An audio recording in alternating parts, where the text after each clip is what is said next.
Isso, olha, nós estamos aí em 17h13, né, Rodrigo? Mais 2 minutinhos, né, para chegarmos aí nos 17h15 minutos, para que todos possam entrar. O Mário poderia confirmar todos presentes, Mário?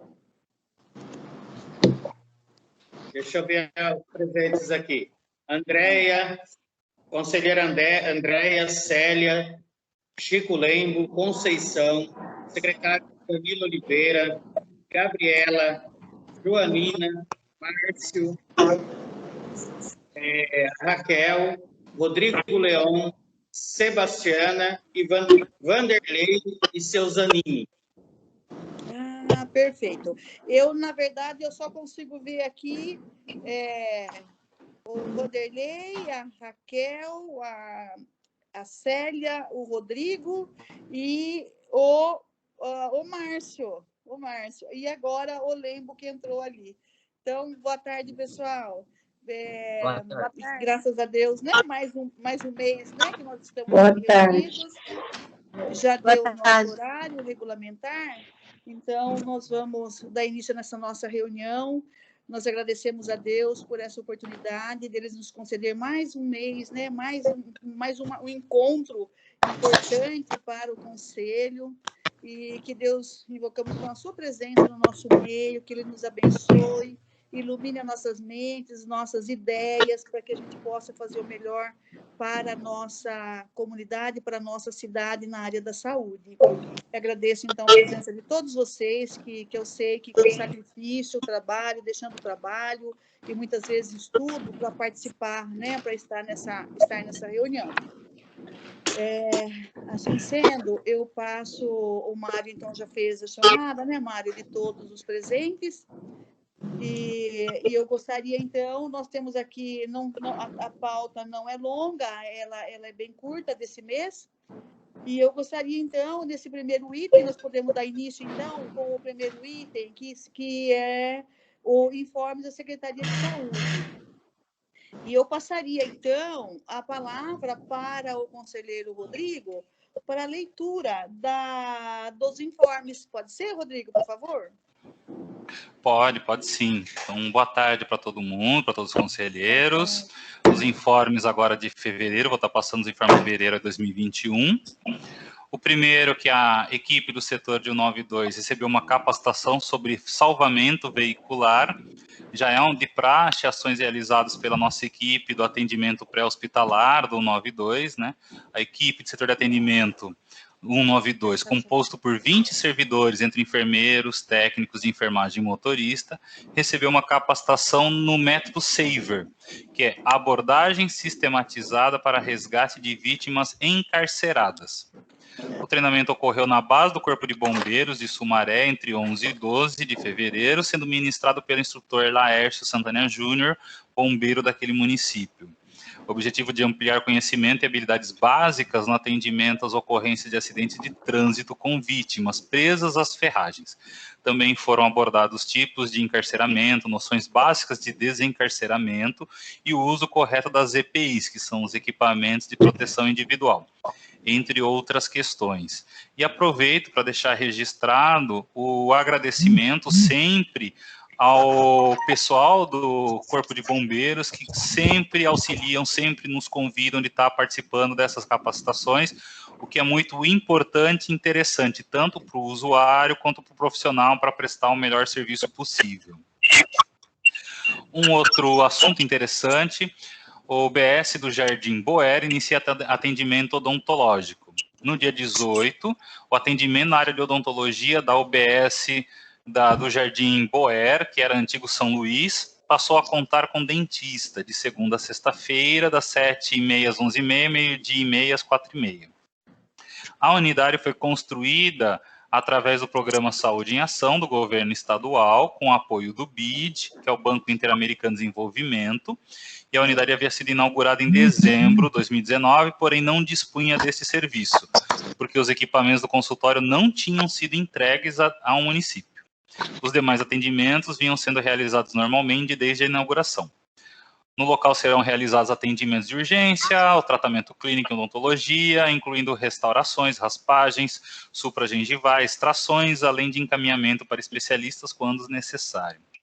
Para agendamento, o paciente precisa procurar atendimento na unidade, munido do cartão SUS, além de documentos de identificação e comprovante de endereço.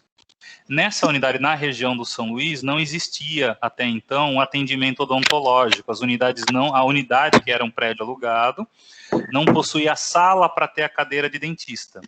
Com a entrega nesta nova unidade, por isso que foi para o BOER, já com previsão de dentista, e agora nessa gestão, a gente conseguiu efetivar a implantação do atendimento odontológico nessa região. Então, é um ganho para a região, pelo menos. Um outro assunto, a Americana terá apoio de terceirização no combate à dengue. A Secretaria de Saúde renovou o contrato com a empresa Cimeprag, que irá atuar no conjunto com o Programa Municipal de Controle da Dengue. O contrato tem prazo de validade de 12 meses e prevê uma visita mensal de 40 mil imóveis. Porém, esse número pode variar de acordo com a situação epidemiológica, já que se houver uma taxa elevada na transmissão de dengue, a empresa deve priorizar a nebulização de inseticidas, por exemplo. Dessa empresa aí, é aquela empresa que a gente já tinha falado do ano passado, acho que teve até uma manifestação do Conselho sobre a renovação do contrato, que é para a gente conseguir fazer as visitas, auxiliar a equipe existente para fazer as visitas casa a casa em relação à dengue. Apesar das chuvas, graças a Deus, não houve um acréscimo, um crescimento da dengue na nossa região, inclusive no município, ficando apenas com a questão do Covid. Acho que vocês estão acompanhando, acho que em alguns municípios está tendo alagamento, não no estado de São Paulo, em outros estados, que além da questão do Covid, tem essa questão da dengue. Graças a Deus, a nossa região não está sofrendo nisso neste período. E falando sobre Covid, mais uma notícia. A Americana imuniza 9.513 pessoas e aguarda novo lote de vacinas.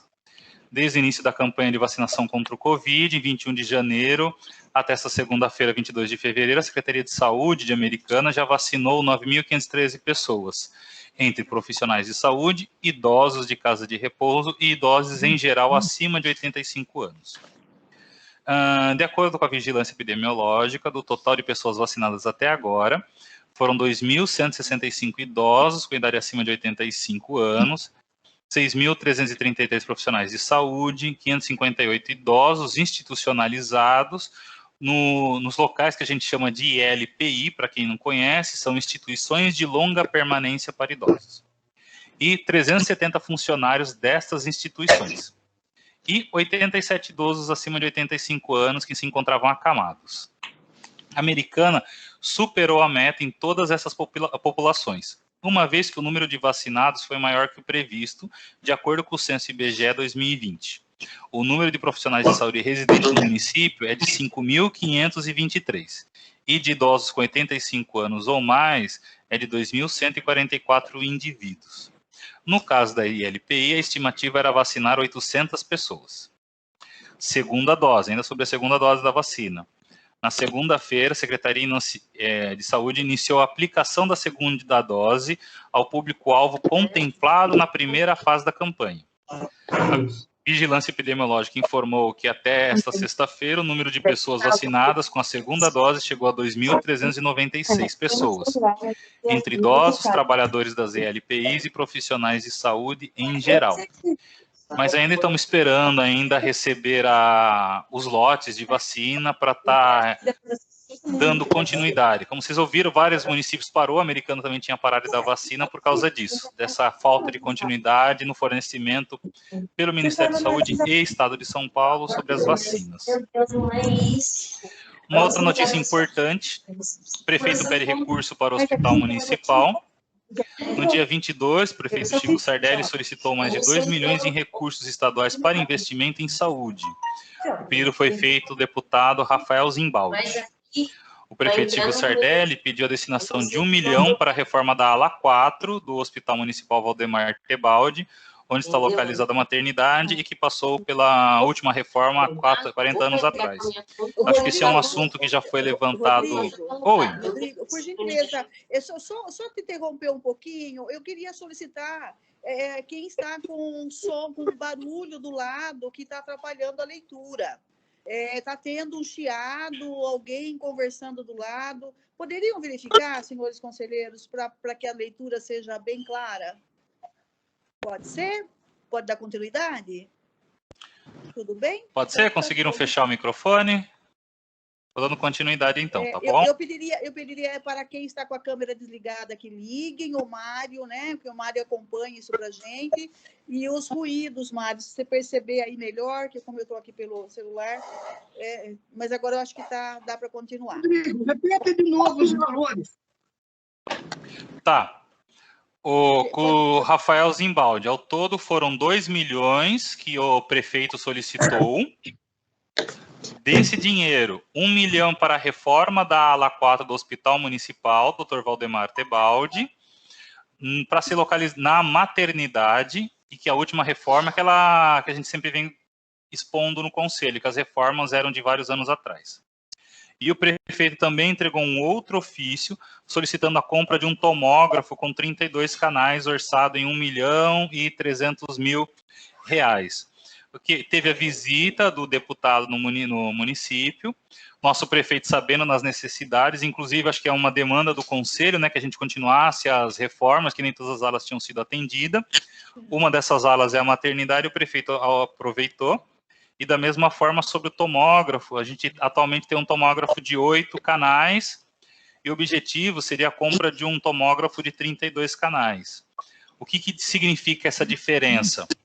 Apesar de a gente conseguir fazer as tomografias numa qualidade boa, que é possível fazer as imagens, um de 32 canais aumenta a definição, então a melhor qualidade da imagem, e principalmente ele permite fazer as tomografias de uma forma bem mais rápida, possibilitando que o hospital consiga ampliar as tomografias realizadas dentro do dia, sem que corra o risco de queimar ou quebrar o equipamento.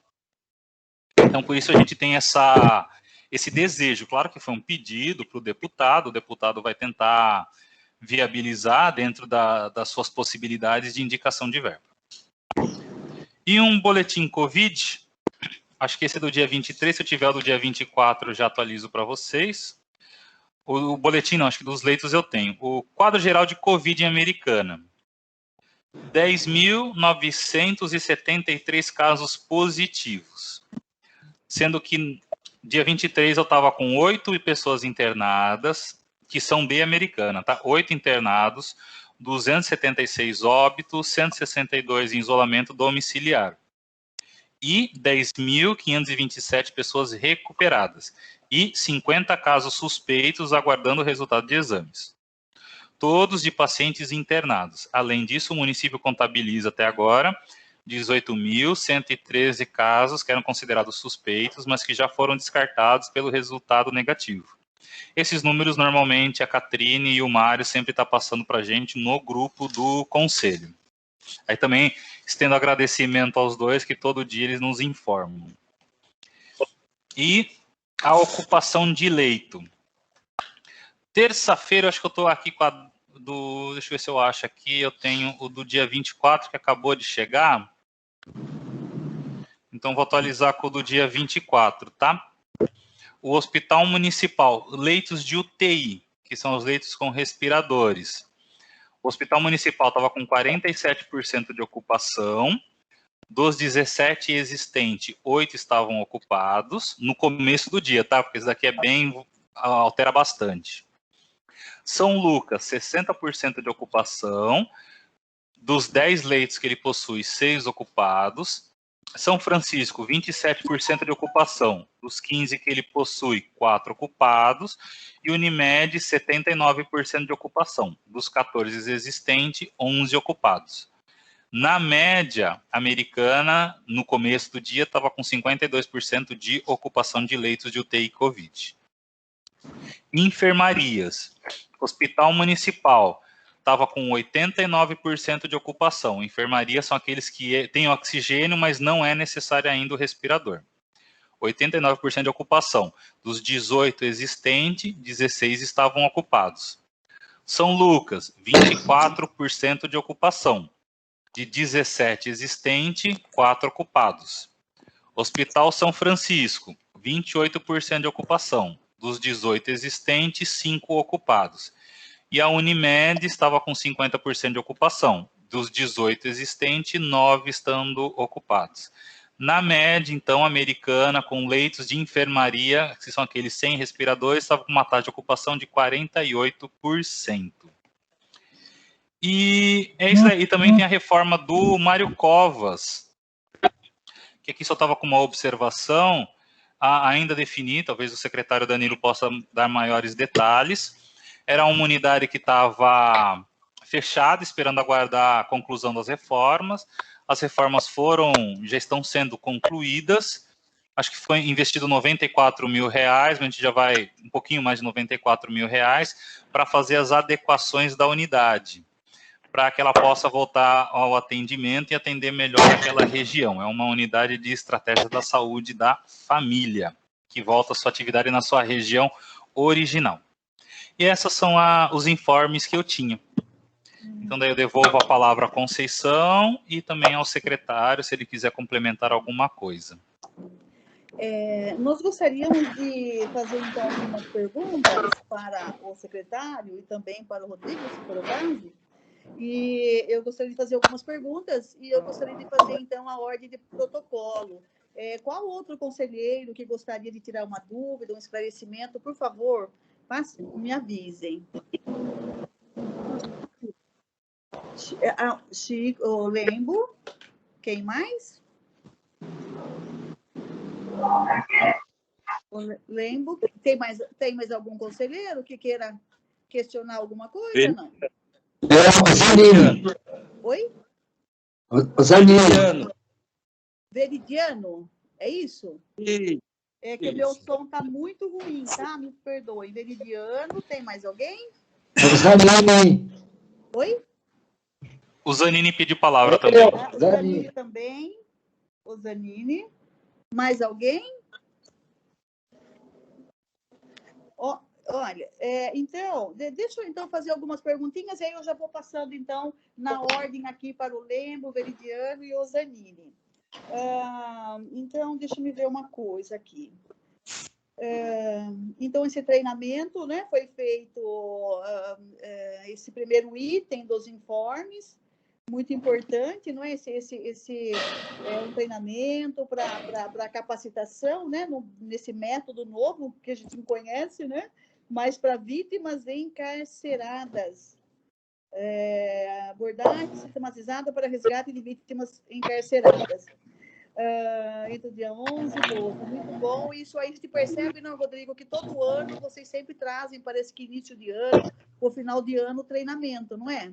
Nós já percebemos. O pessoal do 192, da atenção pré-hospitalar, é bem proativa nesse aspecto, e eles, com a colaboração tanto da região, da Autoban e dos bombeiros, a gente sempre consegue, e também a iniciativa da secretaria, a gente consegue estar realizando sempre essas reciclagens. É sempre bom para o nosso município.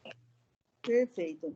Eu vou agora entrar num assunto que não tem nada a ver, mas, ao mesmo tempo, nós estamos falando aqui de ambulância e me trouxe o problema que nós tivemos no nosso município, né? Eu queria falar isso para o secretário, para todos, com a questão que nós ficamos muito chocados com o acidente, né? O acidente com a ambulância, e nós gostaria de saber agora, secretário, quais são, assim, os critérios, porque nós andamos dando uma olhada como funciona, e a gente percebe que esse setor das chaves, ela fica muito solta num quartinho lá no hospital. Então, a gente gostaria de saber aqui com esse acidente muito sinistro que aconteceu com o motorista conduzindo carvão numa ambulância de transporte de doentes. Então, a gente gostaria de saber se agora está tendo essa fiscalização, essa ordem, se essas chaves vão ficar agora fechadas numa sala, só vai ser liberada a chave dessas ambulâncias mediante requerimento e comprovando para onde vai, enfim, se tem o trajeto do uso dessas ambulâncias. Então, boa tarde a todos. assim como agradecer a oportunidade de estar aqui com vocês. Conceição, assim como você, eu também fiquei espantado com essa situação de ver um motorista transportar carvão. Eu acho que de toda a minha história de sanitarista, que já tem mais de 15 anos de atuação, nunca vi uma situação tão esdrúxula como essa. E o que acontece? Eu fiz uma reunião com a minha diretoria administrativa, na qual, a partir de agora, eu vou mapear, a gente vai mapear os trajetos da ambulância, porque a gente tem como fazer isso. Com relação, está posto que isso, infelizmente, abrimos um processo administrativo disciplinar, visto que não existe nenhuma determinação legal, é claro, para que o motorista use um transporte público para fazer transporte de carvão. Então, foi aberto o processo administrativo disciplinar, que vai ser conduzido pela Secretaria de Assuntos Jurídicos, até porque isso é uma infração grave. E com relação aos demais, a gente está, inclusive, monitorando a gente tem como, através das nossas ambulâncias, estar monitorando esse trajeto, até porque esse controle de chaves é um pouco complexo, porque se eu sou o motorista da vez, eu tenho autonomia, até porque dependendo do transporte, de como seja, eu preciso de uma certa agilidade. E às vezes ele pode, inclusive, sair de madrugada, e às vezes saem de madrugada. Então, o que eu tenho como fazer, em vez, às vezes, pedir uma autorização sempre que for sair, isso pode, inclusive, atrapalhar o serviço. Mas o que a gente pode fazer, e estamos fazendo agora sim, é monitorando os trechos no qual a ambulância está percorrendo. E claro que a partir do monitoramento deste trecho da ambulância, a gente consegue identificar se está tendo algum desvio de rota da qual a ambulância deve fazer. E volto a afirmar, o servidor foi aberto um processo administrativo disciplinar e nos próximos meses uma junta de servidores públicos acompanhados pela Secretaria de Negócios Jurídicos vai ter uma sentença que vai determinar qual será, claro, a partir da análise, da apuração de todos os fatos, respeitando o contraditório, respeitando a ampla defesa, todos os princípios administrativos, mas a partir de alguns meses a gente vai ter um resultado do que esse PAD vai nos resultar. Até porque uma coisa dessa é grave e não pode se deixar passar em branco como se fosse simplesmente uma coisa banal, porque não é. Na verdade, isso, como eu disse, para mim, foi uma das situações mais esdrúxulas que eu já vi na minha vida enquanto sanitarista. É verdade, é verdade. E que deixar claro que a Secretaria repudia veementemente. Isso aí é uma coisa que não dá para acontecer e não dá para aceitar isso como uma coisa normal. É verdade. Secretário, e eu gostaria também de, nesse mesmo assunto das ambulâncias, dizer que nós temos muitas reclamações do péssimo estado de conservação das ambulâncias. Nós tivemos, no final do ano, a gente ia até fazer uma visita, e aí acabou que não dando certo, o problema da pandemia, que está causando, né, tendo esse problema de deslocamento, de aglomeração. Mas as reclamações, secretário, são muitas, enormes. Nós vemos assim, temos reclamações de pacientes que utilizam essas ambulâncias, né, para São Paulo, para outro hospital próximo, e elas estão assim, estado deplorável. Eu sei que o doutor está chegando agora ao município, está se inteirando de tudo, não é? E é muito cedo para a gente fazer as cobranças. Mas eu gostaria que o secretário fizesse uma leitura melhor com relação ao estado de conservação dessas ambulâncias e melhorar, porque elas são reclamações de que são quebradas, bancos soltos, às vezes é cinto, assim, barulho, um chacoalhar, não tem pacientes já pós-cirurgia, doentes, então é um soco. Então, eu entendo que realmente ou deve ser assim, ambulâncias já muito antigas ou em péssimo estado de conservação. Será que a gente poderia, o doutor Danilo poderia fazer uma leitura melhor dessa situação? Claro, infelizmente, nós temos ambulâncias que realmente estão em estados bem ruins. Uma das notícias boas que a gente tem é que, via emenda parlamentar, nós estamos fazendo a aquisição via deputado. Se eu não me engano, o Rodrigo pode até me auxiliar, são 3 ambulâncias que o município vai estar recebendo via emenda parlamentar, além de uma van para transporte de passageiros. Isso mesmo. Então, isso já vai dar uma incrementada no nosso transporte, né? E, consequentemente, a gente vai ter já uma melhoria nessa questão das ambulâncias. Como você bem disse, é muita coisa, eu já estou ciente, inclusive, da condição. Agora, um planejamento para que a gente reverta isso demanda ainda um pouco de tempo, né? Até porque, como eu venho dizer, a gente está com a lei federal que me impossibilita de novas aquisições, enfim, em virtude de toda a pandemia do Covid. Mas só saber que vamos receber 3 novas ambulâncias e uma van para transporte de passageiro, isso já vai dar uma melhorada nesse quadro, tá? Ah, perfeito. É muito importante, porque as reclamações são muitas nesse sentido. Ah, e outra coisa, além das 3 que a gente já tem assegurada, um vereador também nos assegurou que está em processo de conquistar outra ambulância para o município. Então, se tudo der certo, poderemos ter uma 4ª ambulância, mas assegurado nós já temos 3. Olha tá? Que maravilha. Muito bom, muito boa. Ótima notícia. Além da van, né? E assim, uma das coisas que a gente vai pleitear e que, assim, a gente tem pedido também para os vereadores, através de deputados, enfim, é que um sonho nosso é que, num futuro próximo, a gente conseguisse um ônibus, né? Que o nosso ônibus está no estado que precisa de uma condição melhor para o nosso usuário. Então, a gente ainda tem um sonho nessa gestão, e, claro, estamos começando agora de, quem sabe, conquistar um ônibus para dar um conforto para os nossos passageiros, nossos usuários que vão principalmente para Campinas, né? Que é onde o ônibus faz mais transporte e tem um qualitativo maior. Verdade. Olha, muito bom. Excelente. Nós íamos fazer um trabalho desse, alguns conselheiros sugeriram, mas nós vamos aguardar, então, essa vinda dessas ambulâncias é para bem próximo, secretário? Olha, como a emenda do ano passado, elas já estão em processo de aquisição, né? Porque quando a emenda é do ano anterior, a entrega é no ano posterior. Então, é para esse ano, acreditamos que no primeiro semestre a gente já esteja recebendo essas ambulâncias, sim.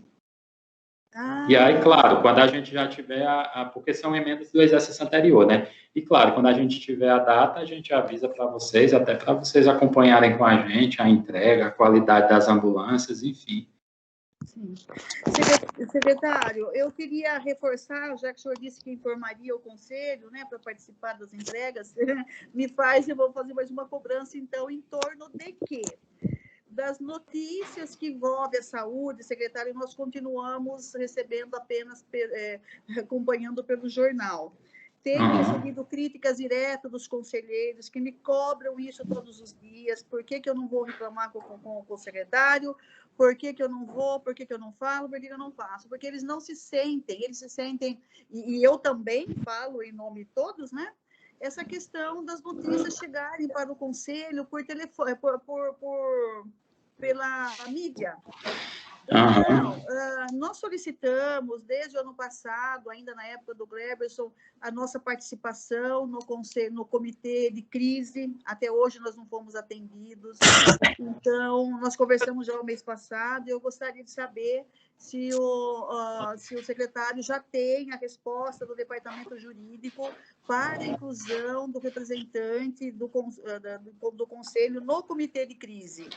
Hoje, o comitê que nós temos ativo, né, que é o comitê que, na verdade, que é o comitê Covid, que esse é do gabinete do prefeito, né, e que esse comitê, a gente se reúne quando tem alguma pauta relacionada ao Covid. Ele é um comitê que ele é de múltiplas secretarias, não? E quem faz a chamada é o gabinete do prefeito, porque, inclusive, eu, enquanto secretário, eu sou convidado, entendeu? Mas não tenho nenhum problema em levar a demanda para que o gabinete, porque, inclusive, lá a gente tem um representante da Defesa Civil, para que colocamos, porque hoje o gabinete Covid que tem instalado no município é esse comitê Covid, que ele é de múltiplas secretarias com o prefeito para decidir questões que vão além da saúde, né? Questões transversais ao Covid. Seria isso? Uma vereadora, uma vereadora Juliana, ela fez até um projeto para que fosse incluído o Conselho do Idoso e da Saúde, da Educação, nesse comitê.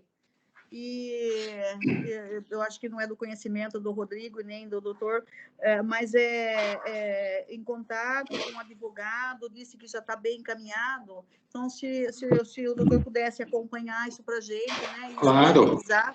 para que a gente possa estar participando de todas as decisões, acompanhando, né, porque, na verdade, somos leigos na área, mas pelo menos acompanhando as decisões dos especialistas, né, da área sobre a questão da Covid.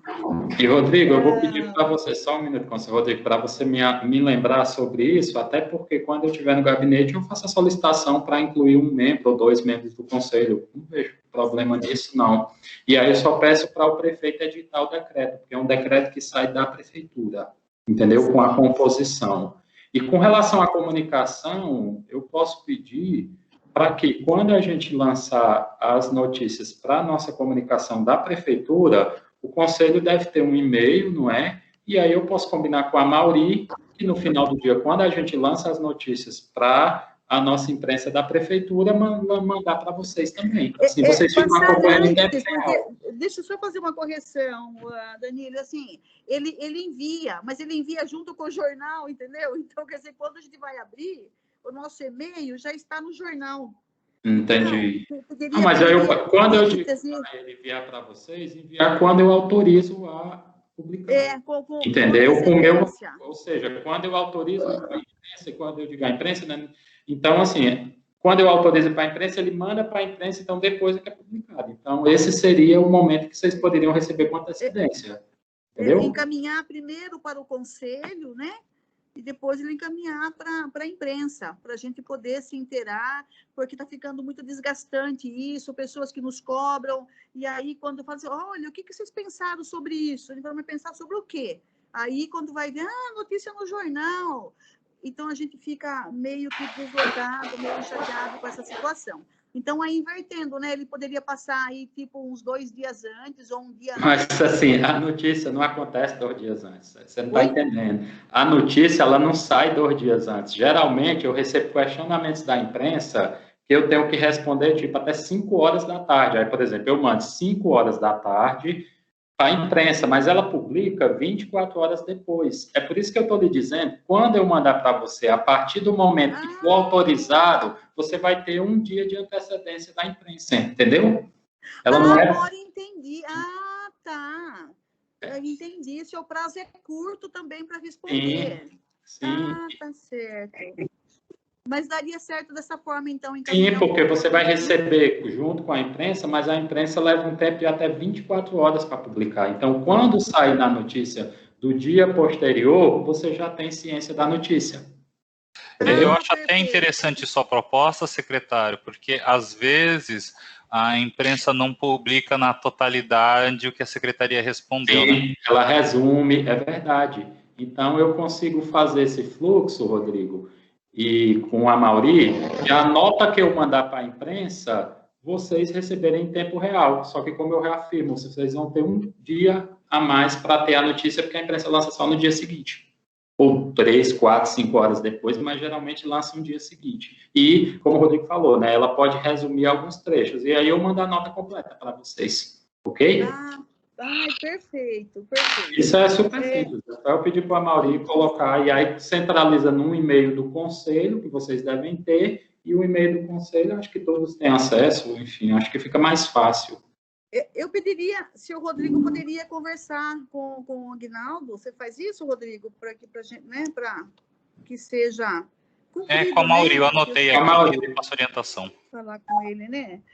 Então tá bom. Então, vamos seguir aqui. Eu queria fazer assim, mais um questionamento. Deixa eu ver aqui.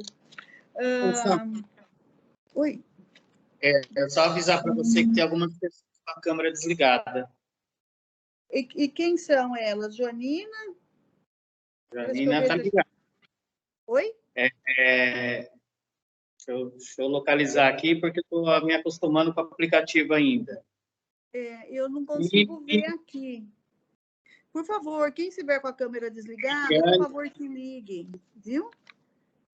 Por favor que liguem. Eu não consigo verificar daqui, tá bom? É Então, Gabriela. Gabriela. Gabi, por favor, querida, liga a câmera aí pra gente. Opa, que a minha câmera tá ligada faz tempo. Tá ligado. Tá ligada? O que não está ligado é da Eliane. Eliane, está presente? Bom, enquanto aí você organiza aí com a Eliane, então, só para complementar aqui, então, um item aqui importante, da UBS do Jardim Boer, muito bom, não é? Essa unidade básica aqui, odontológica, que é novo, não é, Rodrigo? Foi um ganho, como você disse, para o município, para aquele bairro, não é?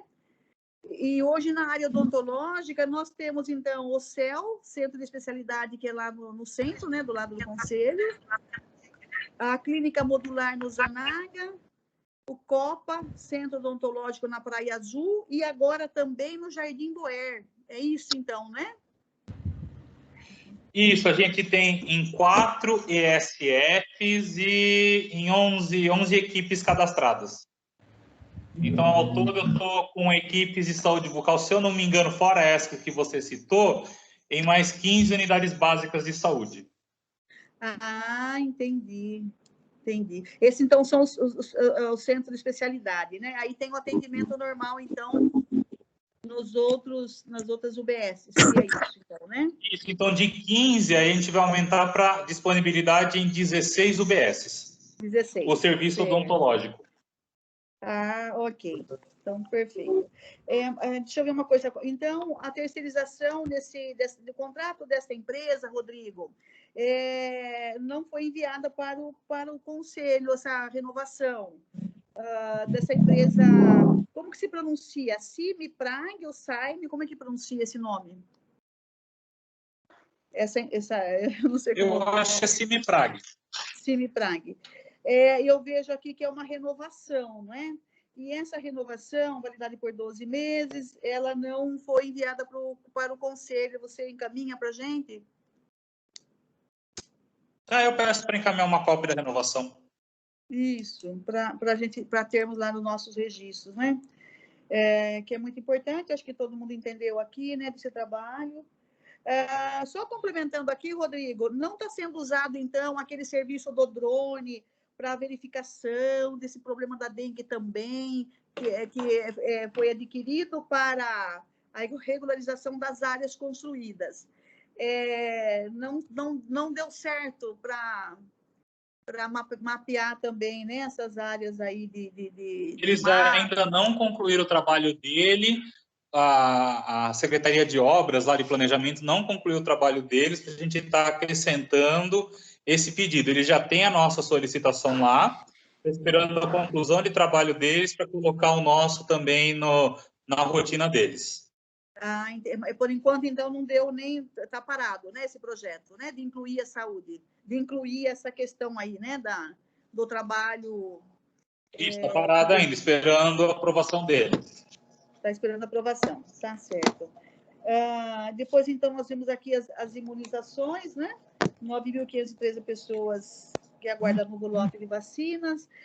Deixa eu perguntar uma coisa aqui para o secretário, eu não sei se...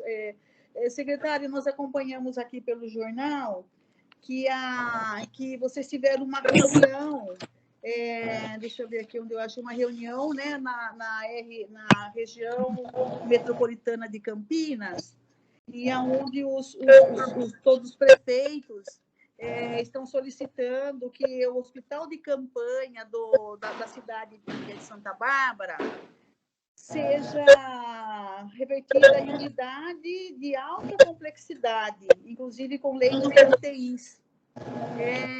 O senhor participou dessa reunião? Esteve junto também, secretário? Não, quem participou da reunião foram os prefeitos apenas, os secretários não. E assim, mas eu posso até adiantar algumas coisas. A gente está passando por um momento complexo, porque desde dezembro de 2020, que nós não temos nenhum financiamento de leitos do governo federal. A gente tinha o financiamento de 10 leitos de UTI, no valor de R$ 1.600 o dia, esse financiamento ele foi finalizado, a gente pediu a renovação, não fomos atendidos até o presente momento, e todo esse custeio dos leitos, isso não é um problema só de Americana, não, é um problema de todo o estado de São Paulo. Então, que é um custeio muito alto, tanto de leito clínico, de leito de UTI, está sendo feito todo pelo município, com exceção de um recurso que entrou na segunda-feira para o estado, para o município de Americana, para custear 5 leitos de UTI e 10 leitos de enfermaria. Então, assim, uma preocupação dos prefeitos se nós não tivermos uma contrapartida do governo federal, a gente fica de mãos atadas até numa perspectiva de ampliar leitos, porque o orçamento ele é limitado. Então, acredito que foi nessa perspectiva que foi feita essa reunião na RMC, pedindo que fosse ampliado esse número de leitos, né, nessa unidade, por conta do governo do estado, até para tentar amenizar a ausência de financiamento do governo federal neste presente momento. Claro que a gente está, o Rodrigo é testemunha, a gente está fazendo a solicitação, não está cobrando o governo federal, mas assim como os demais municípios, a gente ainda não obteve retorno para a renovação dos leitos de Covid, ou seja, quem está bancando integralmente até segunda era o município e o estado agora está bancando 5 leitos de UTI e 10 leitos de enfermaria. E isso é uma preocupação porque a gente viu o que aconteceu com Araraquara, eu até dei uma entrevista e disse, gente, o que aconteceu com Araraquara pode acontecer com qualquer município, caso a população não se conscientize, não tenha todas as medidas de isolamento, porque essa doença, essa pandemia, ela é muito cíclica. Os números dela alteram com muita velocidade e a dinâmica da população é quem determina. Então, foi nessa perspectiva que a reunião da RMC foi os prefeitos pedindo ampliação de leitos de UTI nesta unidade com financiamento do governo do estado. Certo. Secretário, e nós vimos, pelo menos eu olhei, não sei se estou certa, me corrijam, 94% da ocupação de leitos, né? Aí no hospital municipal. E que bem assim, bem completo quase, né? Com essa superlotação desses leitos de casos moderados, iria vir hospital de campanha lá da Silos, ou o secretário tem alguma outra estratégia? Olha, ou caminharia para Santa Bárbara, porque, secretário, nós tivemos aí em dezembro, ou janeiro, não me lembro como esse janeiro, que teve paciente nosso que foi encaminhado para o hospital de Santa Bárbara. Então, como que vocês trabalham nessa questão? Olha, com relação aos leitos de UTI, hoje nós temos 17 leitos e 8 ocupados. Então, no hospital municipal, nós temos hoje, pela manhã, segundo o censo apresentado, um valor aproximadamente 52%. Os leitos de enfermaria, dos 18, se eu não me engano, você disse que eram 17, né, Rodrigo? Estavam ocupados? Enfermaria. Isso mesmo. E aí, o que acontece? 7 com 8 ocupados. Pronto, perfeito. E aí, amanhã, inclusive, às 1h da tarde, eu tenho uma reunião com o Mazoc, o Rodrigo é testemunha, porque está participando também de toda essa discussão para ampliação de 10 leitos de enfermaria no hospital municipal. Isso é uma demanda municipal, 10 leitos de enfermaria. Até porque, neste momento, o número de UTI até está confortável, né? Como eu disse, pode mudar. Mas o que a gente está pactuando para, de imediato, e tentando com o hospital, é a ampliação de 10 leitos. Sim. Secretário, porque quando se fala no hospital de campanha, nós estivemos lá essa semana, eu e a nossa vice, a Joanina, e nós ficamos muito decepcionadas com o prédio. Meu Deus, não dá. É impossível, numa situação difícil, né, um aumento, falar que se tem um hospital de campanha. Não tem, porque aquela UBS ela está totalmente detonada, né, secretário? Precisaria, no mínimo, 30 dias, uns 10 homens trabalhando lá para arrumar telhado e para acabar com a infiltração, né? Passar produto e pintar, né? que foi um desperdício de dinheiro público, falando assim, deixar um prédio daquele porte, que era uma UPA, né, Rodrigo? Depois passou o OBS, acho que era um PA, né? Então, é muito grande. Eu sei que o secretário esteve já esse mês passado lá, e é lamentável, não é, secretário? Chegar naquele ponto, né? Eu que eu diga, porque eu recebi do Ministério da Saúde uma notificação pedindo a devolução de R$1,5 milhão de recursos de investimento de obras que não foram finalizadas. Então, tipo, além de o orçamento ser restrito, eu já devolvi em janeiro, dia 28 de janeiro, R$500 mil, e agora estou sendo cobrado a devolver, quando eu digo eu, secretaria, R$1,5 milhão de obras de outras gestões que, infelizmente, não foram concluídas. Com relação a você vê com que difícil, né? Ou seja, eu estou falando de R$2 milhões que vai sair do nosso orçamento. A gente está tentando, com Brasília, ver, a gente quer pagar, mas pelo menos tentando que eles parcelem, porque tirar R$1,5 milhão, até argumentei, eu sei que são coisa de 6, 7 anos, mas a gente entrou tem 30 dias, então tirar do nosso orçamento, já tiramos R$500 mil para pagar coisas pregressas em janeiro, tirar mais R$1,5 milhão em março, são R$2 milhões, que faz muita falta de um orçamento que já está apertado.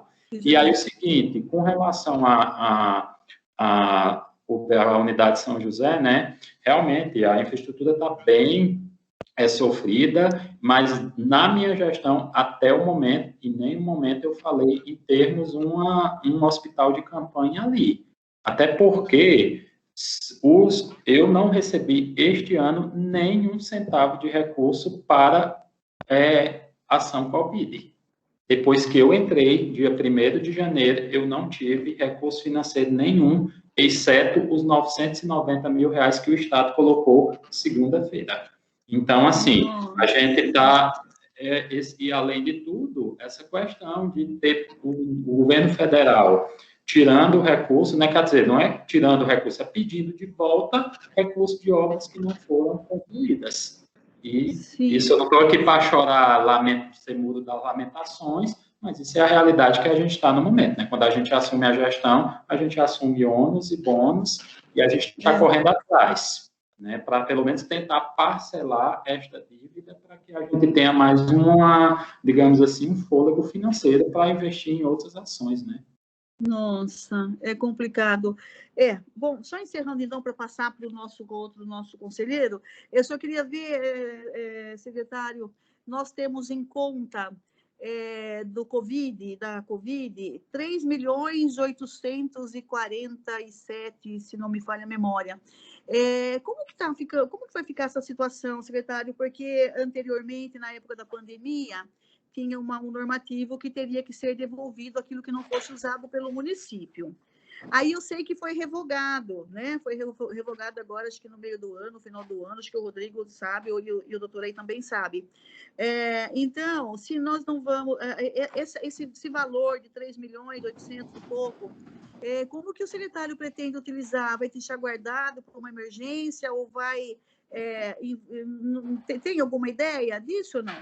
Nós já estamos, acho que vocês não entenderam quando eu falei que os leitos Covid, o PA Covid, desde dezembro que a gente não recebe um centavo. Então, quem está custeando integralmente estas ações é a prefeitura. Cada leito de UTI custa, em média, R$ 1.600 dia. E cada leito de clínica, o custeio que o Ministério da Saúde dá é em torno de R$ 300, sendo que o leito custa em torno de 450. E hoje, quem está bancando estas ações integral, PA Covid do hospital e leito de UTI e de enfermaria, é o município. Não tem nenhum recurso federal. Isso é uma despesa, em média, que a gente está estimando R$ 1 milhão mês. Que, inclusive, se o governo federal não começar a habilitar leitos, a gente vai começar a ter que ter uma suplementação para o hospital mês, para o quantitativo de 15, pensando em 17 leitos de UTI e 28 leitos de enfermaria, eu preciso de R$ 1 milhão mês para manter essa estrutura. Nossa. É um custeio, entende a nossa angústia? E é um custeio que a gente não sabe. Por exemplo, as suplementações a gente está fazendo a cada 3 meses, porque a gente não sabe quanto tempo vai durar isso, né? Se o ritmo da vacinação, enfim. Então, é uma situação bem, digamos assim, angustiante, essa é a palavra. É bem angustiante, então. Então, esse número aí positivo na conta, na verdade, ele vai zerar rapidinho, né? Pelo não vindo mais verba, realmente já está totalmente comprometida, né? Esses 3.800.000. Na verdade, eu vou até ver com a Juliana depois, confesso que são tantos números, eu nem tinha a ciência que o montante era 3 milhões. Rodrigo, você tinha essa ciência que o montante de recurso Covid eram 3 milhões? Eu confesso que eu não... Mas, como eu disse, é porque são muitos números, eu ainda estou me familiarizando, né? Sim, mas depois eu vou até ver com a Juliana. Atenção básica, tem parte do recurso que é saúde mental, até existe uma possibilidade de movimentar de um ponto para outro, e tem aquele 1 milhão do São Francisco ainda. Ah, tá. Aí, beleza. Os 3. Viu, Rodrigo, no balancete que vem para nossa análise, nós temos lá entre verba municipal, estadual e federal, esse valor, 3.800.000 e pouquinho. Então, uma coisa que eu até quero dar ciência para vocês, já falando agora, mas até acho que vou escrever um documento para formalizar uma situação que aconteceu. O município de Americana recebeu um montante de 1.400.000 para abrir 10 leitos no Hospital São Francisco. Estes 10 leitos, por questões outrora, não foram abertos e o recurso está no fundo municipal. Em tese, a ideia seria devolver. O que é que eu estou fazendo? E vou mandar um documento para vocês, para a ciência de vocês, né? Análise. Eu vou pedir, na verdade, para o Ministério da Saúde, claro, passando em comissão interna, pelo aval de vocês, pela comissão interna, a Comissão Intergestora Regional CI e CIB, eu vou pedir o aval do Ministério da Saúde para utilizar esse 1.400.000 no custeio das ações de Covid. Mas isso, claro, vai ser um pedido, que eu também não sei, né, se o Ministério vai aceitar ou não vai aceitar, mas como a gente está nesse momento tão difícil, a gente tem que, não faz sentido eu gastando R$1 milhão por mês com Covid no hospital, sem custeio federal nenhum, a gente tem 1.400.000, tem que devolver dinheiro para o governo federal, sempre que a gente não está tendo nenhum custeio. E aí eu acho que é interessante eu mandar um documento para vocês, né, formalizando esse pleito, até para vocês terem ciência e até para vocês se manifestarem, até para eu reforçar no pedido, no pleito do Ministério da Saúde também, né, que o Conselho Paciente, enfim. Sim, okay? Sim. É muito importante para a gente poder acompanhar, porque nós fazemos a análise, é a comissão mais trabalhosa que nós temos, secretário. Imagina. Acabamos saindo lá aí 9 da noite, esse mês, aí, semana passada, o coordenador sabe bem disso, então isso é bem trabalhoso. Então a gente acompanha de perto esses números, sabe? Claro. É bom, então, né, para a gente poder entender e acompanhar, né? Secretário, então, agora eu vou passar a palavra aqui para os demais. Tem alguma outras perguntas, mas eu vou passar, senão o tempo vai ficar bem curto. Eu passaria a palavra agora para o conselheiro Lembo. Por favor, Lembo, com a palavra. Boa tarde, estão me ouvindo? Sim. Vocês perceberam que para ouvir, eu tenho que ficar com a cabeça na câmera, né? Porque o meu celular está com problema, eu não estou conseguindo ouvir. Então, tem que ficar pertinho assim, tá bom? Não reparem. Pode falar. Boa tarde a todos. Boa tarde ao secretário. Eu sei que está novo ainda no cargo e vai ter muita coisa para se fazer. Mas eu vou ser rápido e objetivo. Eu vi na rádio hoje que o prefeito está pedindo levantamento das pessoas afastadas na área da saúde e em outras áreas. Eu pergunto, é algum dedo do senhor isso ou foi uma normalidade? Você tem algum dedo meu? Hã? Você tem algum dedo meu? Não, eu ouvi hoje na rádio que o prefeito está pedindo para as pessoas, está levantando as pessoas afastadas na área da saúde e em outras áreas, né? O senhor pediu para ele sobre isso ou não? Ou ele fez por espontaneidade dele mesmo? Não, na verdade, eu nem precisei pedir, porque eu tenho controle de quantas pessoas eu tenho afastado na saúde, né? Então, na saúde hoje, eu tenho 72 servidores que estão afastados por questão da pandemia, certo? Aí, que é uma questão, aí a gente entra no desafio de sempre, né? A pessoa tem, né, uma comorbidade, mas a gente tem um déficit gigantesco de recursos humanos, e aí a gente fica com a rede cada vez mais defasada. Mas eu, especificamente, não pedi para fazer nenhum tipo de levantamento disso, não, até porque, como eu disse, eu tenho o meu levantamento da saúde. Então, mas o senhor falou 72 só do Covid. E de outros tipos de afastamento? A quantidade, o senhor não precisa responder hoje, não.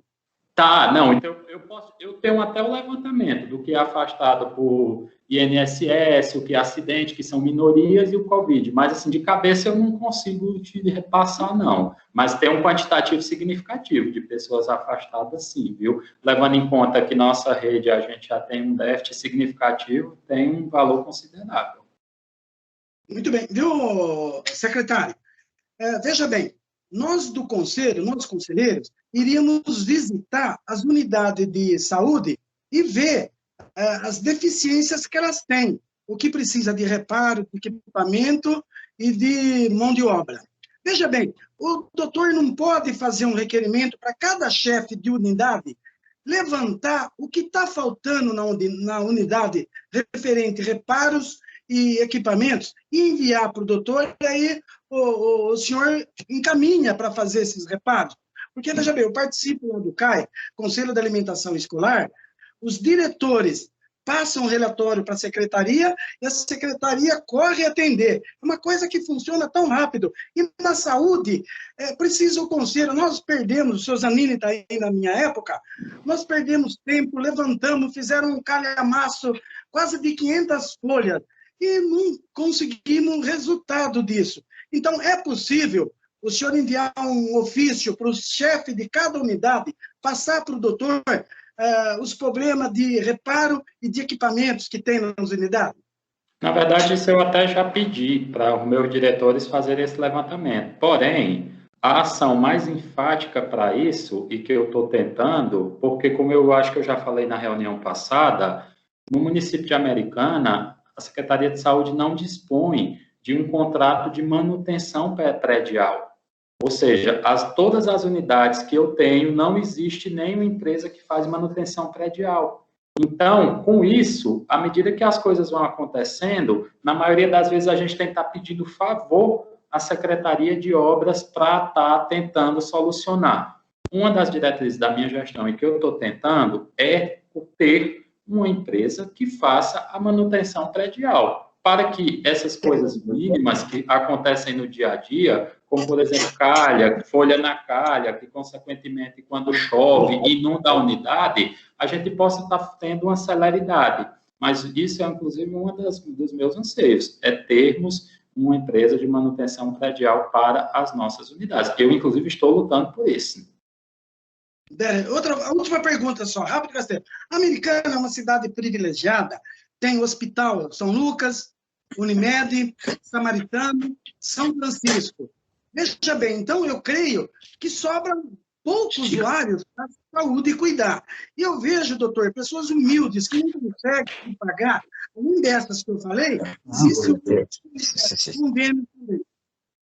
Ocorre que, então, fica pouca... Existem muitas pessoas humildes que estão procurando cardiologista e não estão encontrando. Eu venho aqui no conselho, eu falo, olha, o secretário é novo, ele está vendo isso aí. Então, eu queria ver, na área de especialidade, que nós já temos o dinheiro, se o senhor pode agilizar a consulta para esse pessoal, que dá dó, é um pessoal tão pobre, humilde, que a gente dá dó de vê-lo. Com relação às especialidades, eu tenho conversado muito com o Rodrigo, inclusive da gente repensar o modelo que foi feito o ano passado, porque, inclusive, o ano passado, para alguns especialistas, a gente não teve nem médico inscrito. Então, a gente está repensando como lançar um programa de especialidades que contemplem os principais nós críticos para que a gente realmente acelere essa questão. Mas, com relação a isso, está no meu radar, sim, tá? Eu e o Rodrigo, a gente tem, né, Rodrigo, praticamente sentados semanalmente para discutir como que a gente vai estar, porque não adianta só lançar, como foi o ano passado, porque várias especialidades não apareceram interessadas. Então, a gente tem que repensar o que pode melhorar para que a gente atraia médicos interessados em fazer consultas e a gente diminuir essa fila que realmente, em algumas especialidades, é gritante, como o senhor falou, por exemplo, na cardiologia. Muito obrigado, doutor. Era o que eu tinha que falar. Eu quero que o senhor cuida desses itens que eu expus. Muito obrigado. Nas ordens.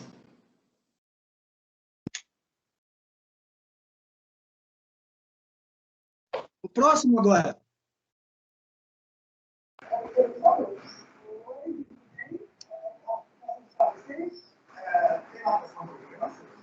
Conceição, seu áudio está desligado.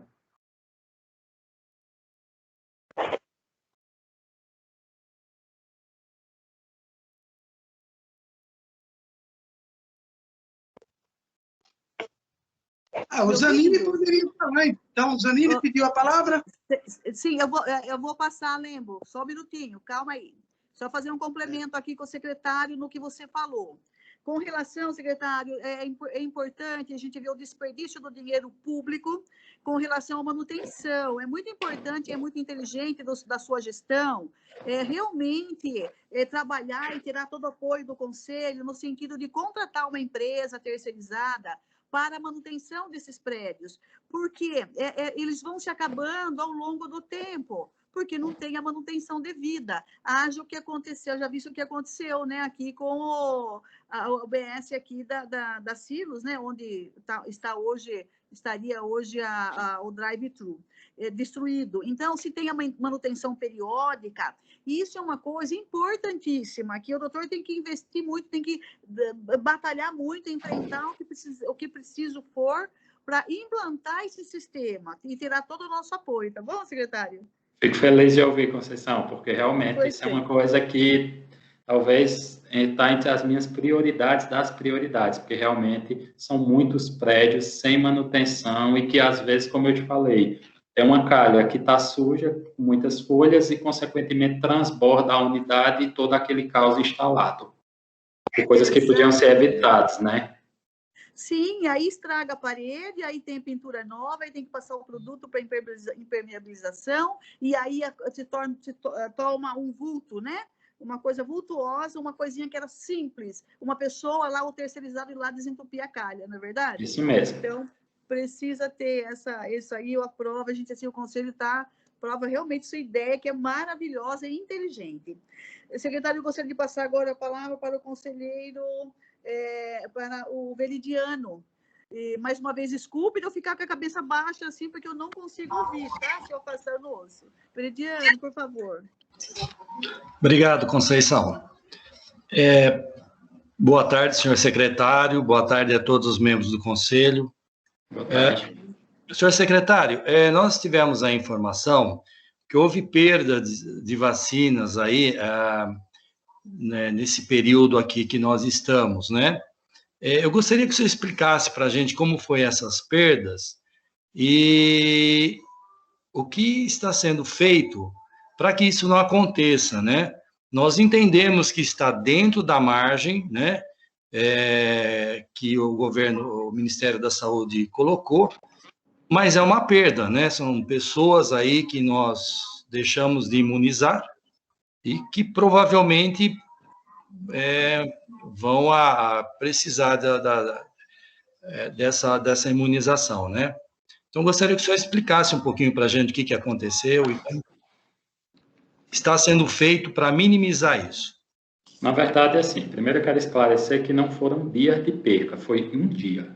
No dia 8 de fevereiro, especificamente, quando começou a vacinação, a gente tem duas formas de aplicação de dose. Eu tenho uma monodose, quando uma dose, ou seja, vem a dose ou seja, uma dose para uma pessoa. Esse é perfeito, porque não tem como se perder.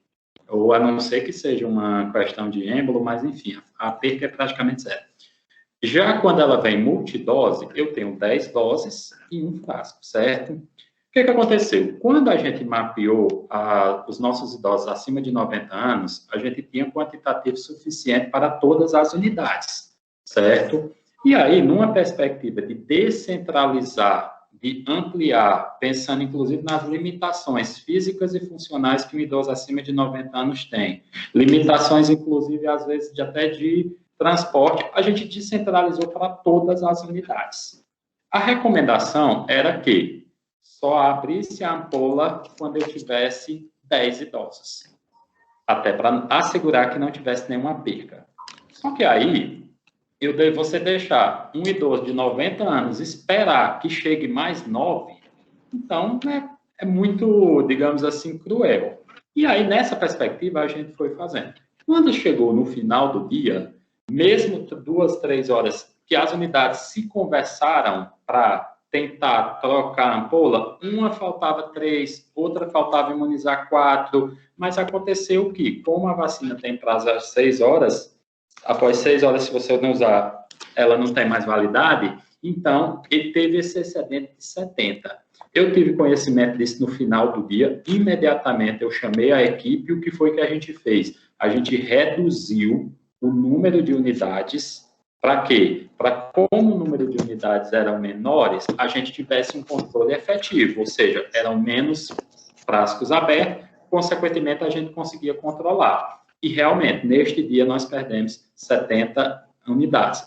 A partir daí, não perdemos mais nenhuma, certo? Tanto que depois do dia 8 de fevereiro, foi tudo notificado para o Departamento Regional de Saúde, o DRS tem ciência disso, até porque uma das minhas marcas é transparência, eu quero ter transparência, e, claro, como você disse, são 70 doses que faz muita falta, mas que está dentro da margem de 5% que o Ministério da Saúde, inclusive a meta do Ministério da Saúde é até 5%, seria um mundo perfeito se a gente dissesse que a gente consegue 100% de aproveitamento. Infelizmente, tivemos essa falha de planejamento, falhamos tecnicamente no intuito de acertar, no intuito de não termos fila, no intuito de dar um acesso maior ao nosso idoso, não falhamos por negligência, não falhamos por vontade de desperdiçar, e fui muito coerente quando disseram o seguinte: doutor, e com essas 70 doses, aplica em alguém? Eu disse não, porque nós não temos essa autorização e a fila vai ser respeitada. Então, foi isso que aconteceu, e respondendo à sua pergunta, no mesmo dia, a gente fez uma reunião que varou à noite e conseguimos reduzir o número de unidades, e depois desse fatídico dia 8 de fevereiro, nós não tivemos mais perdas. Complementando, diminuindo a quantidade de lugares para... Pode falar. Para imunização. Como que ficou o fluxo nessas unidades? Aumentou? Baixo, porque mesmo reduzindo, a gente está recebendo, Veridiano, vacinas, né, digamos assim, muito fracionadas, né, tipo, se você for ver o primeiro corte, acima de 90 anos, o segundo corte, acima de 85 anos. Então, é uma população, digamos assim, que quando a gente divide por nossas unidades, e levando em conta que além das nossas unidades, nós também colocamos o drive-thru para dar mais conforto para as pessoas, e nem um dia sequer a gente teve, digamos assim, 10 pessoas esperando uma fila. Em nenhum momento, 15 pessoas esperando uma fila. A gente sempre teve um fluxo baixo mesmo descentralizando, reduzindo o número. Mas depois que reduzimos, não tivemos mais perda. Obrigado. Obrigado. Nada, querido. À disposição, viu? Secretário, eu passo a palavra agora para o conselheiro Zanini.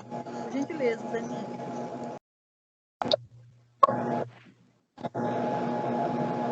Zanini?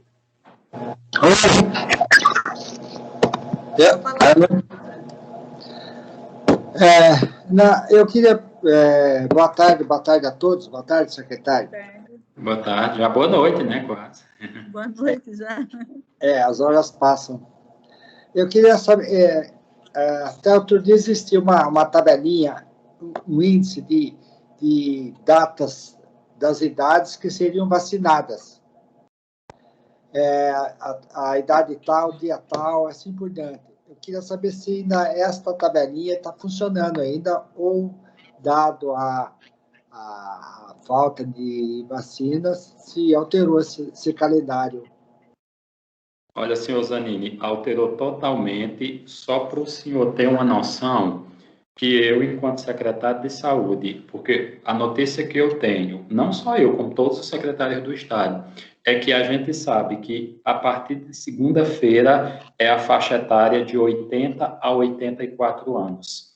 Mas, por exemplo, o que eu tenho de informação é que amanhã, o município de Americana, nós vamos receber a grade com o quantitativo de vacinas que a gente vai receber para esta etapa e com o dia de pegar a vacina. Então, só para o senhor ver a dificuldade que a gente está tendo, porque nós estamos falando de um grupo que é para começar segunda-feira, hoje é quarta-feira e eu ainda não sei o dia que eu vou receber a vacina. Então, assim, aquele calendário caiu por terra e, à medida que o Estado está atualizando, a gente tem tentado atualizar. Mas, realmente, é muito complexo para a população conseguir acompanhar e entender, porque as informações já teve semanas de eu ser avisado no domingo, às 11 horas da noite. Então, as informações... E, claro, né, gente, isso é uma limitação mundial, não é só do Brasil, por conta da produção de vacina que a vacina está sendo produzida em tempo real. Mas, respondendo o senhor, o que hoje está mantido é que, a partir de segunda-feira, a gente começa a imunizar os idosos de 80 a 84 anos. O cidadão que chegou a hora dele ser vacinado, ele tem opção de escolha do tipo da vacina? Não. De uma origem tal, outra origem tal? Não, a gente tem recebido lote, por exemplo, eu só sei que esse lote, nem eu ainda sei qual é o lote que eu vou receber, se é Coronavac ou Oxford. E aí, à medida que a vacina chega, a gente distribui. Então, assim, não tem essa... Até porque, como são tão poucas, quando ela chega, a gente já distribui.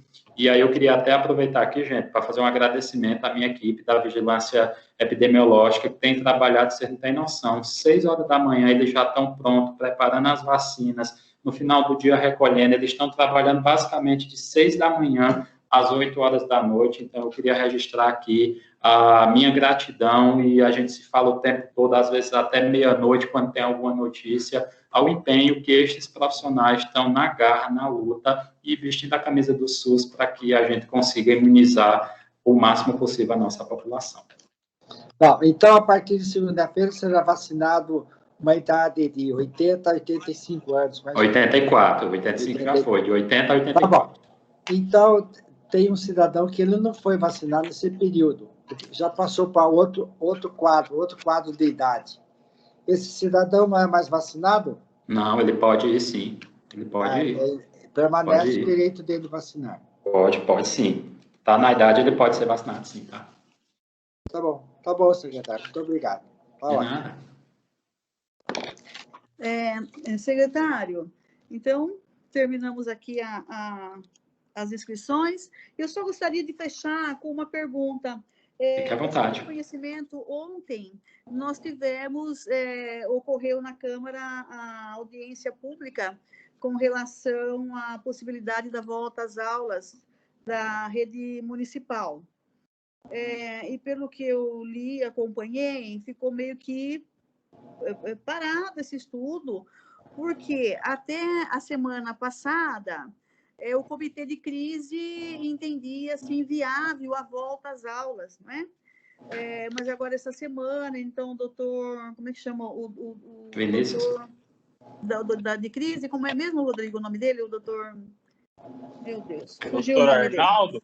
Doutor Arnaldo, isso. Doutor Arnaldo, então, ele disse assim que se tivesse perguntado para ele uma semana atrás, já estava tudo decidido que voltaria às aulas agora, segunda-feira, dia 1º. E que agora, com esse aumento do caso de contaminação, então ficou meio que essa situação meio que solta. Aí, secretário, o senhor tem está tendo alguma conversa a nível estadual da possibilidade da imunização aos professores? Olha, entrar num quadro prioritário? A nossa bandeira, enquanto secretários, era que isso acontecesse. Porém, a determinação do quadro prioritário parte do Ministério da Saúde e, consequentemente, do governo do Estado. Mas o protagonista mesmo é o Ministério da Saúde. E o que o Ministério da Saúde tem nos dito nesse momento é o seguinte, que os professores serão prioritários também, mas a prioridade agora é vacinar todos os idosos. E a partir dos idosos, de vacinar todos os idosos, é que será dito quem será o próximo grupo prioritário, mas nem nós ainda temos essa informação. Mas, por exemplo, se perguntasse para mim, o professor, ele deve ser prioritário? Na minha perspectiva, sim. Mas, como eu disse, é uma coisa que depende da diretriz estratégica do Ministério da Saúde. E que não está sendo fácil, né, gente? Porque olha só a situação. As vacinas sendo produzidas diariamente. A situação do Ministério da Saúde também é difícil, né? Porque, olha só, se você for ver a epidemiologia, quem mais morre são os idosos, isso é fato. Não que só morra idoso, mas quem mais morre disparado é o idoso. Aí a gente tem também a situação de outros grupos que também têm comorbidades, que têm prioridades também. Então, assim, sempre alguém vai ter que ser prioridade. Até agora, e assim, Conceição, tudo é muito dinâmico. O que eu estou falando hoje para você, amanhã eu posso receber uma nota técnica com uma informação já adicional que mudou. Então, assim, essa campanha de vacinação é vivendo um dia de cada vez. Essa que é a verdade.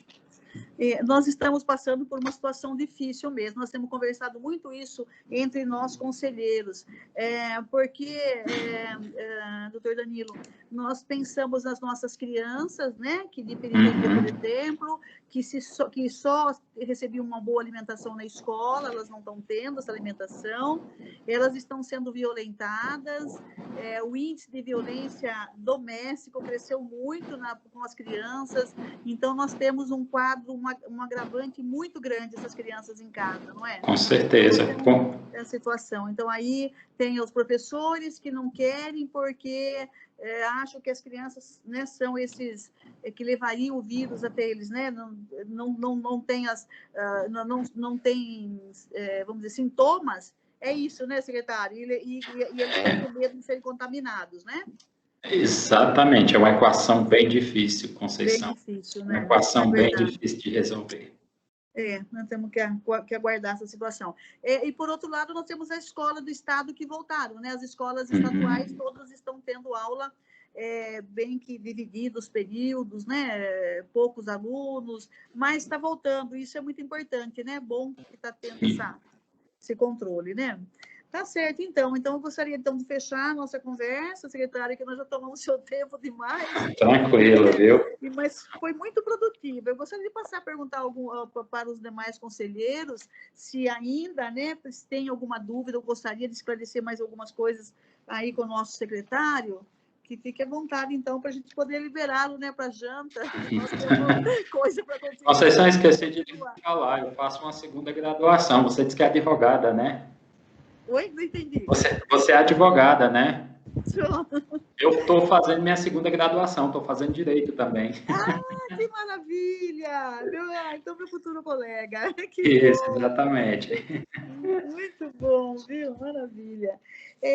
Doutor Danilo, então, seria essas nossas dúvidas, né, esses nossos questionamentos, foram muito bem, assim, foi bem explicado, bem explicativo, e nós vamos continuar, então, conversando, tem mais dúvidas a tirar, e a gente gostaria, assim, uma hora marcar uma reunião com os demais conselheiros. Por favor. Uma extraordinária, né, para tirar umas dúvidas. Podemos marcar na secretaria, será um prazer recebê-los. Ou então eu vou ao conselho para conhecer. Podemos marcar no conselho para eu conhecer, inclusive. Isso, pode marcar. Tomar um cafezinho, e para isso eu preciso pedir dinheiro para esses conselheiros aí, para comprar o pó, viu, secretário? Tá diferente da secretaria, não, viu? Da secretaria não precisa, né? Tá certo. Mas nós vamos sim recepcioná-lo com um cafezinho, sim. Secretário, é importante, eu esquecendo uma coisa, eu já mandamos ofício, mas se achar que é importante, a gente faz de novo. Nós precisamos daquela abertura lateral para estacionamento. Secretário, façamos o seguinte. Como que você poderia agilizar essa situação? Façamos o seguinte, vamos combinar uma visita minha ao conselho? e aí eu consigo, a gente conversa, eu vejo a situação, fica mais fácil até para eu entender. Pode ser? Pode ser, então. Aí o doutor liga para a gente lá, para a gente...